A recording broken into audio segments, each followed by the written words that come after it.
Hey everybody, One of Wiisdom here. Time for a channel update. 9,000 subscribers, 6-year YouTube anniversary, and the future of Skylanders. Bear with me, I'm very tired. I might lose my voice, and this is one of those videos where I've got slides and I may or may not have allotted myself enough time. So this video will cover 6 years on YouTube, 9,000 subscribers. We'll hit on some future projects, and again we will discuss the future of Skylanders. Now, this was also National Pizza Day. I want to point that out.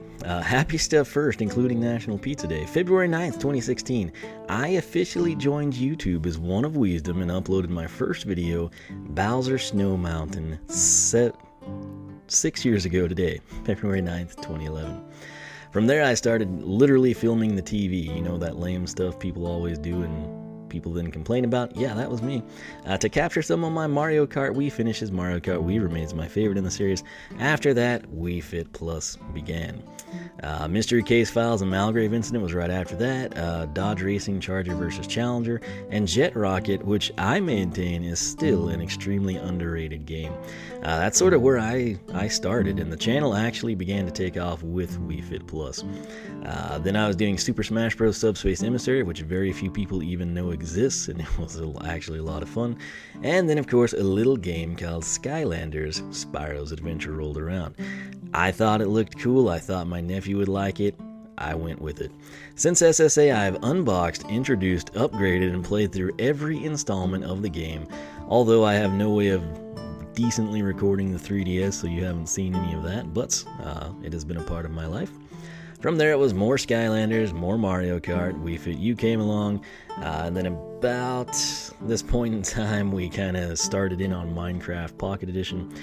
So many of you requested I play Minecraft back in the day. I wish I had a way of doing that. My channel would probably be drastically different. Then we started mixing in Minecraft, Xbox One Solo Survival, Dual Survival, and a series of UHC PvP battles from both the Xbox and Pocket Edition. After building my gaming PC in late 2015, I mean very late 2015, I was able to finally expand into Minecraft PC. Had I been able to do that when people were telling me to do it in SSA, I'd probably be 500,000 right now. MineLogic just came about, Wiisdom Plays Minecraft, missed all that. The new PC has allowed me to revisit some of my favorite games like Commander Keen, episode 4, not 5, I don't know why it says that. Secret of the Oracle that I just started uploading. I've got plans for some more retro stuff as well. Does it get a lot of views? No. Do I care? No. Some of the MineLogic members and myself record various Realms-based minigames. We'll hop on Hypixel, a lot of different servers, and Speedy, TWK, Black Pants, myself, and one case Ominex did Terraria. In addition to a rather lengthy run of Stardew Valley episodes, it's well over 100 now. I plan to be recording more after I shower. I have several other PC games on the horizon, a lot of them being indie, you know, and old stuff. Before I do any of that, I'm finishing Chrome again. I love the game. I've just been super tired every time I get a chance to record. That game is a lot of fun, very underrated. Pixel Maniacs, very cool studio. And like Jet Rocket, I kind of feel like it is sort of underappreciated. However, very soon, I plan to race into a new playthrough and see how it does. And yes, race into may very well be a hint. Some of you may be able to guess what this is. We'll see. If you've got ideas, throw them down below. I'll let you know if you're right, possibly. My channel used to grow very well, but with the advent of a new partner system and cross-promotion, every video I had that started to take off would just get focused that much more by the multi-channel networks to redirect people to their partner channels. Case in point, you watch part 47 of my video, you get taken to partner channel. After 6 years of doing YouTubing, having 2+ videos a day, if not more for the majority of the time, I still have zero plans to join a multi-channel network. Quit asking me, quit sending me emails, not gonna happen. They can email me all they want, offer me benefits. Their newest thing is they offer you a signing bonus. Ooh. I refuse to sell out. I do things the old-fashioned way. I always have. I always will, for better or for worse. Sadly, and this is a true story, many PR outlets view a channel's quality as a direct equivalent to their subscriber numbers and view count, which is absurd. If you got a giant farm with 1,700 tomato plants and I have a farm with 2 tomato plants, it doesn't mean your 1698 are going to taste better. Subject matter, quality of content, and knowledge exhibited thereupon is rarely investigated when a channel has fewer subscribers. No effort is put into assessing the channels for their actual content. Instead, channels and quote-unquote creators, as they like to be called, utilize clickbait titles and thumbnails who routinely attempt to cash in on passing trends, are rewarded and fed more opportunity and more views. Just don't sign into YouTube, look at the featured videos, tell me what you see. Sensationalized and misleading content, despite a universal disdain, continues to be celebrated, pushed, and featured. I have not, nor do I ever plan to resort to low-life tactics to pick up views or subscribers. That said, getting back to some happy news, if you missed it, and despite not being in a multi-channel network and not utilizing debag tactics like some of my peers, we hit 9,000 subscribers. So, thanks so much for that. That is doing something, the way YouTube is currently structured. As in the past, I work a real job and everything on YouTube is done as a hobby, which is why I do stuff late at night. If you didn't know, if I wasn't having fun, I assure you I would not be recording and uploading, especially with my cruddy internet.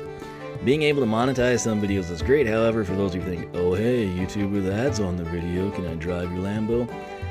I make virtually nothing doing this. Literally. Literally. AdSense prohibits you from discussing exact earnings, but if I were to rely on YouTube income to purchase a new Skylander figure, number one, I'd be dead because I wouldn't have food. But I'd probably need about 2 months or so to get that $15.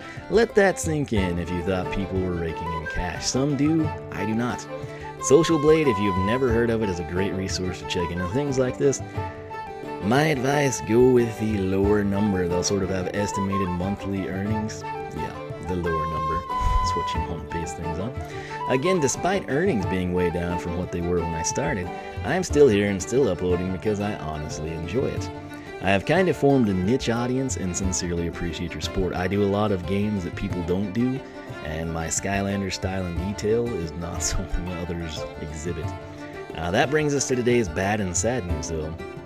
In addition to being my 6-year anniversary on YouTube, this was quarterly report conference call day for Activision. I'll have links down below. They held a conference call, which you can sign up here, literally you can do that, or you can just look at the PowerPoint presentation.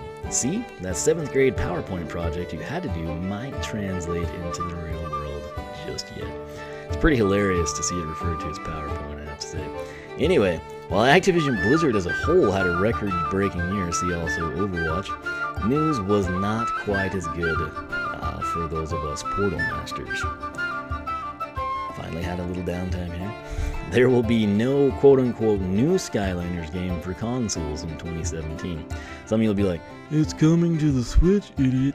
Yeah, it is coming to the Switch as a launch day title, which is cool, but that's simply a port. It's an existing game. It is not new. There is, however, said to be a new mobile game in development. More on that later. I'm not super thrilled about. Netflix, as you saw a few weeks ago, not only extended for Season 2, but Season 3. I don't have Netflix. This is why I haven't talked about the show much. I've never had it. The other item of interest is that instead of having a new game in 2017, Skylanders will continue to develop Imaginators with new characters and new levels. Now that could be new or PR new. As you should know, Wildstorm, who was my most anticipated sensei, will be unlocking the cursed Tiki Temple. If you didn't know, something that was leaked through, I believe, an Italian retailer, Robo rings up not just as Robo, but as an adventure pack, so think along the lines of Wildstorm. These two will definitely count towards that context, but the real question is if they are the only new levels and toys, or they have something bigger in mind. I'd expand on this, but I think I'd do it in the next slide, so downtime. Here's their exact quote, literally straight from the source. In 2017, rather than releasing a new console title, we will be supporting the award-winning Skylanders Imaginators with multiple adventure packs, new characters, and new in-game content. We are also excited to bring Skylanders Imaginators to Nintendo Switch as a launch title next month, and we have a new Skylanders mobile game in development. So, this is where you can start to analyze things to death, accept them for what they are, dig a grave, or be optimistic. Cliff note time, no new 2017 Skylander game, console is what I mean there, multiple adventure packs, new characters, new in-game content, Switch launch title, mobile game in development. Oh, why did I give this 20 seconds? I don't know. It's the Cliff note slide. If you recall back to me asking questions at E3 and never getting real answers, That's kind of how you have to view PR releases, alright? Multiple could certainly just refer to Wildstorm's Cursed Tiki Temple and Robo's Adventure Pack. Maybe they have some other subtle things included in that. Or it could expand to other characters. Other characters? What do you mean by that? Well, new characters could simply refer to Graveclobber, Wildstorm, Tidepool, Robo, and Blastertron, who I think would be a great candidate for an adventure pack. Or what if it was Chef Pepperjack, new Skylanders, or a round of elites like Sunburn or something? Generally with PR speak, it is usually best to expect the least, most literal translation and hold out hope for more. So we're going to get Wildstorm in the Cursed Tiki Temple, Robo and his adventure pack, but what, if anything else? Personally, I would love to see that model continue. Imaginators, in my opinion, is a very short game. Graphically impressive, lots of fun, but not quite at length with other offerings. I just had a fear I wasn't recording, and I am. That's great news, 11 minutes is saved. My dream scenario for Imaginators would be new parts and readily available creation crystals every day. I have people telling me they can't get creation crystals, which is ridiculous. The return of a few more villains. Yes, I have not forgotten you. Chef Pepperjack. I was so sad he didn't make the cut. He'd be an amazing figure. I've had a ton of you say you want Dreamcatcher. I personally would love to see Broccoli Guy, Chill Bill, and Chomp Chest. Those were three of the most memorable Trap Team villains in my mind. Luminous and Nightshade have a ridiculously active fan base still at this point. People still miffed they weren't included in the game. A lot of people like to say, oh, they were just too evil to become reformed and, join the Skylanders. That's what I like to stick to as well. Now, could we see figures for non-playable character staples like Flynn, Callie, Master Eon, Hugo, and T-Bone? Think about that. We got a Chaos figure. These guys make sense. Just think how well executed levels dedicated to Flynn, Callie, and T-Bone. T-Bone's levels would be amazing. Go back to SSA. Revamps of past adventure packs would also be welcome. Probably extremely unlikely. But I'm just throwing something out in the well, right? But all that is happy speculation. The cold reality will likely be the minimum. I have faith that the folks at Toys for Bob are pushing for some of the things I just mentioned, mainly because this is kind of their livelihood. It likely comes down to what they can get greenlighted. Mobile game, I'm not that excited about. I say this for a few reasons. Battlecast, which is actually very cool, very fun, it's sort of lost backing. When was the last time you saw it officially promoted? Tell me. I believe it had serious potential, still does in fact. If you don't believe me, go see how many people are watching Hearthstone on Twitch right now. You're probably like, oh, nobody. Go check, you'll be amazed. Key to Battlecast IMO's frequent updates with new characters. Even just knowing that every 3 to 4 months, we're talking 3 or 4 times a year that way, new characters would be added, and maybe once or twice a year a new level brought in prior to a big overhaul, that would help keep people playing. The other mobile games I had just get lost, literally. I had plans a couple years ago to go play through Battlegrounds, upload it, have it on YouTube. I can't. I literally can't. iOS changed, they did something, I can't even open the game. I don't like Apple, I hate Apple, and I have more reason to hate it. But I bought the game at GameStop specifically for the iPad, mainly Royal Double Trouble, but I can't even open the game and play it. That sincerely pisses me off. Plus, coming from PC and consoles, mobile games leave a lot to be desired. You always hear like, oh, it's such a popular game. Well, yeah, who's still playing Pokemon Go? The hardcore people, not the casual ones they tout the sales numbers on. Those people are long since gone. If you develop mobile games and operating system changes prevent your game from launching, the user base would sincerely appreciate it being corrected. I can't imagine it would be too difficult, and why on God's green earth would you not take the time to fix it and sell an already established game?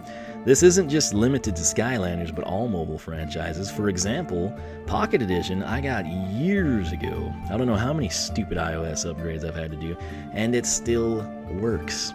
And there's simple beauty in that. There is, of course, hope by folks like myself that we get offshoots in the downtime. I returned to Skylanders Universe. That was PC and SSA. That was amazing. Very few of you got to experience. I loved it. Online battle mode, heroics, anything. If I had to give you a positive long-term synopsis on the franchise, it would be Vicarious Visions is busy developing the remastered Crash. Toys for Bob needs a 2-year development cycle to put out a good game for Skylanders 7. 2 years is kind of a tight frame as well. Recent years have followed that model of Toys for Bob and Vicarious Visions alternating games and thus allowing them a 2-year development window. In my opinion, always, quality over quantity. The series has not been cancelled as some are reporting. That could well be the outcome, but so could a Skylanders 7 return in 2018. That's a massive blockbuster. All that's been confirmed is no new console game in 2017. Not cancelled, not axed, not in the grave. As with all things you love, you hold out hope for the best. I look forward to some great adventure pack action, the new characters, regardless if it is the known roster or new additions, and remain optimistic towards the future of the franchise. I genuinely love this game. SSA remains my favorite, but there's a reason I still go out and track down hard-to-find Skylanders, unbox them on the pool table, introduce them, upgrade them, live stream gameplay, and share it with you, and it's because I enjoy it. I enjoy Skylanders, you enjoy Skylanders, the devs like seeing their games played and discussed online, that's also their livelihood. It's a simple equation. Good games earn dedicated players who share in the fandom and in turn promote the series. I certainly hope to see Skylanders 7 someday and will be there to give it a go if and when it comes out. I'll also, still in the downtime, be pushing for online battle mode that I've been fighting for since we lost it in Trap Team, and I am bent on that happening. I've had some of you express concern about my channel and other channels who largely focus on Skylanders. First off, thank you for your concern. I assure you I'll still be around. I was here before Skylanders. I'll be here after. I'll be sad if it's really gone, but I've still got plans. I have a little bit more to do in Imaginators. I've kind of been dragging out because there was not much core game there, and several other series active at the same time, including Stardew Valley, Commander Keen, which I just need to edit some episodes, Wiisdom Plays Minecraft, MindLogic's SMP Season 2, MindLogic's PvP, more on the way, including finishing Chromagun, a new PC playthrough, a new console playthrough, and likely a mix of a whole bunch of Nintendo stuff until time frees up for some classics I've wanted to record and upload. Am I sad about not getting a new Skylander game in 2017? Yes, but once more, I personally would rather have a great game in 2018 than a rush product in 2017 and 2018. That's how you kill a franchise, is poor games. Do I have plans to jump ship and join other Toys to Life franchises? No, none at all. I stayed true to Skylanders the whole time, never did Infinity even though they recruited me, never did Lego Dimensions, mainly just the investment of money there I can't do. I've seen a little bit of Light Seekers, but to be honest, I don't have the financial means to fully invest in it. If people want me to do it, they're welcome to send it out. I'll represent it as best I can. Otherwise, Minecraft, Stardew Valley, that stuff is free and I am a thrifty man. If Skylanders is in fact done, which I hope it isn't, I still have plans for the series and will reveal them at the appropriate time. That said, I hope that's not the case. Again, I do this still because I genuinely like it. And why we can't get, this is what really miffs me. Okay, we've still not getting anything on Heartbreaker Buckshot. If they canceled him, if he's going to come out next year for Valentine's Day, maybe Pat Benatar can answer it. I don't know. Anyway, I'll have links down below so you can view some of the material, including their PowerPoint presentation. I'll have it on my blog and Skylander Club forum. If you have any games you'd like to see me play, let me know down below. Again, if I could have recorded Minecraft back when people told me to, woo. Similarly, I want your thoughts on all of this. Is it the end of Skylanders? Is it simply a much-needed break? Does Eon get his power from his glorious beard? Where's Waldo? Do you hope to see Skylanders 7 back and better than ever? Also, let me know your thoughts on the multiple adventure packs, new characters, and new in-game content. Much like a double rainbow, what does it all mean? This is what we will be speculating. There will be doom and gloom, there will be the optimist, everything under the sun. As always, thanks for watching, thanks for your support these past 6 years, and thank you for sticking around and helping me get to 9,000. As always, my friends, regardless what anyone tells you, the best is always yet to come. I'll catch you back here later.